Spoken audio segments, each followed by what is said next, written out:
In this video, we'll learn how variational methods help reduce noise in images by framing image processing as an optimization problem. Noise reduction is vital for fields like medical imaging, autonomous vehicles, and security systems, where cleaner images lead to more accurate decisions. Variational methods restore image clarity by removing noise while preserving important details, revealing information hidden in noisy images.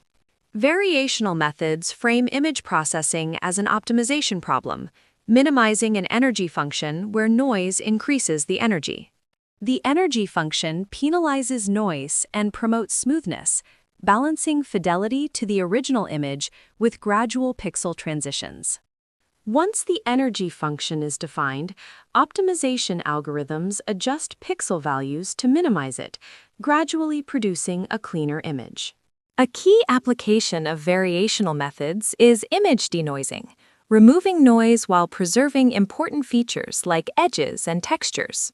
Image inpainting uses variational methods to fill in missing or damaged regions by reconstructing them from the surrounding image context.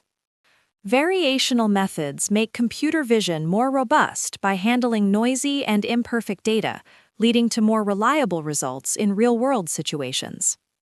The key to variational methods is balancing smoothness with fidelity to the original data. Too much smoothing blurs details, while too little leaves noise. We've seen how variational methods take noisy input images, define energy functions, minimize those functions, and produce clean, useful output. Subscribe for more content like this and start your prep today.